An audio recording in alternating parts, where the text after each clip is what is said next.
Hello friends, welcome back to my YouTube channel. तो friends, आप देख रहे हैं मुस्कान।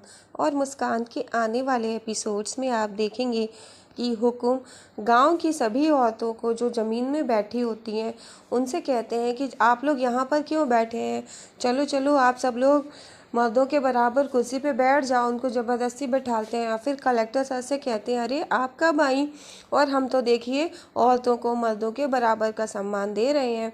गांव वाले उस पर चिल्लाते भी हैं। इतने में वहाँ पर मालिक, रौनक और मुस्कान और इंदर, कुलदीप आ जाते हैं। हुकुम कहते हैं, रुको रुको, वहीं रुको, अंदर कहाँ आ रहे हो, तुम लोग ऐसे थोड़ी ना अंदर आ सकते हो।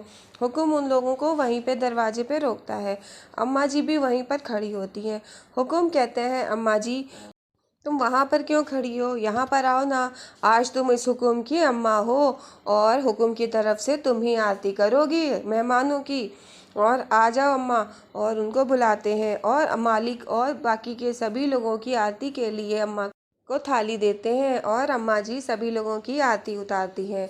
और फिर आप देखेंगे कि अम्मा जी मुस्कान का टीका करती हैं और सभी की आरती करके उन लोगों से कहती हैं, अंदर आइए। हुकुम सबका स्वागत करते हैं।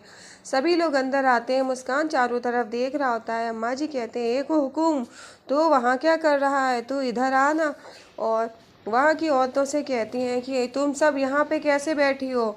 तो हुकुम कहते हैं, ना अम्मा ना, इन लोगों को मत कुछ कहो, इनको हमने मर्दों के बराबर का अधिकार दिया है, इसीलिए आप इनको कुछ भी नहीं कह सकती हो। इधर आप देखेंगे कि मुस्कान वहाँ पर खड़ी होती है। मुस्कान के सामने गांव वाले आते, वो ये कहते हैं, अरे हुकुम तुमने कोई नचनिया नहीं बुलाई।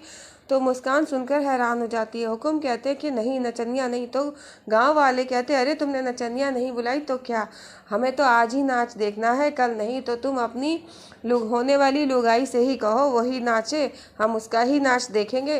तो इधर रौनक और मालिक दोनों लोग गुस्से में आगे बढ़ते हैं और कहते हैं, खबरदार जो मुस्कान के लिए ऐसा कहा। तो फिर वो वहाँ पर उन पर लड़ाई होने लगती है। तो हुकुम सबको अलग करते हैं, कहते हैं, अरे अरे तुम लोग क्या कर रहे हो, अरे तुम लोग हटो। और तुम हमारी होने वाली घरवाली के लिए तुम ऐसे नहीं कह सकते, तुम लोग अरे बिन बुलाए यहाँ कैसे आ गए, चलो चलो बाहर जाओ। और अपने आदमियों से कहते हैं, इन बिन बुलाए मेहमानों को बाहर करो। इधर फिर हुकुम कहते हैं बैठने के लिए। मुस्कान और हुकुम को वहाँ पर जोड़े से बिठाला जाता है। अम्मा जी कहती हैं, तुम लोग यहाँ पर बैठो। और वहाँ पर अंगूठी पहनाने की रस्म की जाती है। इधर अम्मा जी हुकुम को अंगूठी देती हैं और हुकुम अंगूठी निकाल लेते हैं। कलेक्टर सर वहाँ पर देख रही होती है। मुस्कान काफ़ी अपसेट होती है। वो मन में सोचती है कि वो ये अंगूठी नहीं पहन सकती। हुकुम कहते हैं, मुस्कान हाथ आगे बढ़ाओ। मुस्कान हाथ नहीं आगे बढ़ाती है। हुकुम इंतज़ार कर रहे होते हैं, मुस्कान से कहते हैं हाथ आगे बढ़ाओ, लेकिन वो फिर भी आगे नहीं बढ़ाती है। इधर आप देखेंगे कि सभी लोग वहाँ पर देख रहे होते हैं। मुस्कान का हाथ फिर हुकुम ज़बरदस्ती पकड़ते हैं और उसका हाथ खींचकर ज़बरदस्ती अंगूठी पहनाने लगते हैं। तो इधर आप देखेंगे इतने में आवाज़ आती है, हुकुम हाय हाय, हुकुम हाय हाय। तब तक गांव के दो लोग, पति पत्नी, और वो अपनी बेटी की एक फ़ोटो लिए हुए आते हैं। तो इधर मालिक और कहते हैं कि तुम हमारे गांव वाले के शुभ चिंतक बनकर आए थे और हम तुम्हारे गांव वालों के शुभ चिंतक बन के आए हैं। इधर उस लड़की की माँ रो रो के कहती है कि हमारी लड़की दीपा, जो कि हमारे साथ रहती थी, उसको एक लड़के से प्यार हो गया था, हम नहीं जानते किससे। और इधर आप देखेंगे कि ये सब बातें हो रही होती हैं। इधर पिछला दिखाते हैं कि मालिक इंदर और कुलदीप पर चिल्लाते हैं। वो ये कहते हैं इंदर से, तुम्हारी वजह से आज मुस्कान हमारे हाथ से निकल गई, तुम्हें क्या बोलने की ज़रूरत थी, तुम क्यों बीच में बोले, तू ज़्यादा चौधरी बनता है। और फिर इधर जब कुलदीप बीच में बोलता है तो कुलदीप के भी एक पड़ जाता है। इतने में वहाँ पर लाखन आ जाता है। लाखन कहता है, मालिक इनको मारने से कोई फ़र्क नहीं पड़ता, इन्हें कुछ मत करिए। और फिर वो ये कहता है, हुकुम की हमें कोई नब्ज़ पकड़नी होगी। तो इधर इंदर कहता है, हमें पता है हुकुम की नब्ज़ है दीपा, जो दीपा के बारे में बताया जाता है। तो बस यहाँ पे लाखन कहता है, हमें बस यही एक नब्ज़ उसको पकड़ के चलना पड़ेगा और हुकुम की नाक के नीचे से हम मुस्कान को ले आएंगे। इधर दीपा की माँ रो रो के बताती है, हमारी लड़की हमारे साथ रह रही थी, उसको एक लड़के से प्यार हो गया था।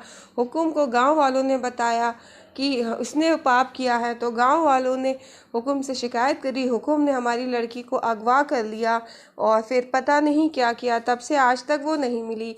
और हम तो इस इंतज़ार में थे हुक्म शायद हमारी बेटी की लाश ही हमें बता दें ताकि हम उसका अंतिम संस्कार कर सकें। और इधर कलेक्टर सब ये सब सुन रही होती हैं और वो जो लड़की के पिता होते हैं वो रो रहे होते हैं।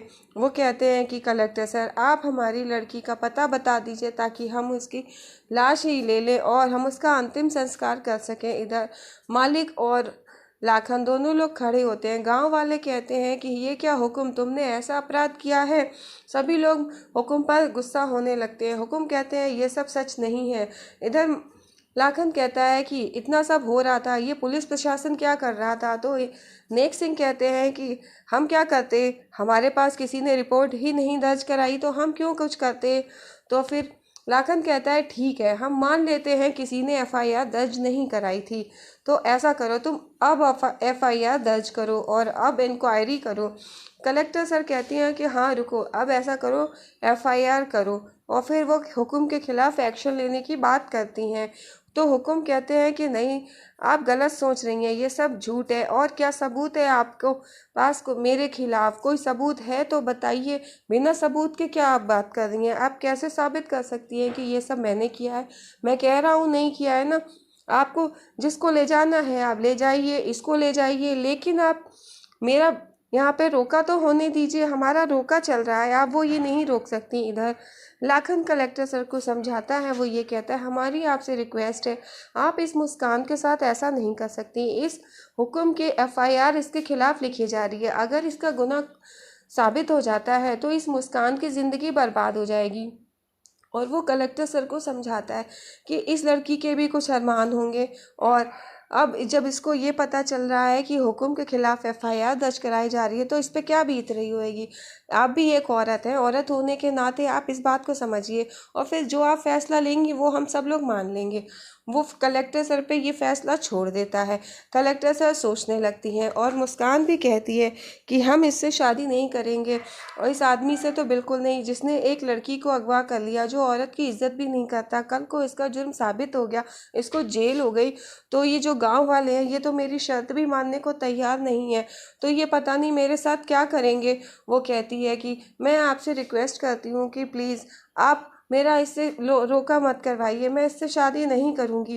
वो कलेक्टर सर से रिक्वेस्ट करती है। इतने में बीच में हुक्म बोल पड़ते हैं। हुक्म कहते हैं कि ये गलत सोच रही है, ऐसा कुछ भी नहीं है। और जिस शर्त की बात कर रही है कि मैं पूरे गांव वालों से लिखित में सिग्नेचर करवा दूंगा कि सभी लोग इसकी सारी शर्तें मानने के लिए तैयार हैं और फिर तो ये यहाँ पर रोका करेगी, जैसा ये चाहती है बिल्कुल वैसा ही होगा। फिर अभी आप लोगों को क्या आपत्ति है?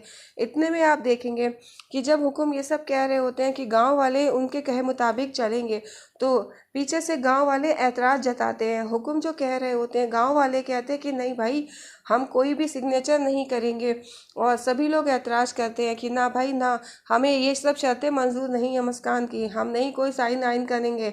सब लोग मना करते हैं, हुक्म के खिलाफ जा रहे होते हैं। मुस्कान ये सुनकर खुश हो जाती है। हुक्म कहते हैं चलो तुम मेरे साथ चलो, कमरे में हम बात करेंगे। मालिक कहते हैं कि नहीं, जो बात होनी है यही होनी है, कमरे में ले जाकर कोई बात नहीं होनी। तो इधर लाखन सोचता है कि जो बात ये कमरे में ले जाकर करते हैं ज़रूर इन लोगों ने पैसा खाया होगा। और ये सोचकर रौनक के मन में एक प्लान आता है।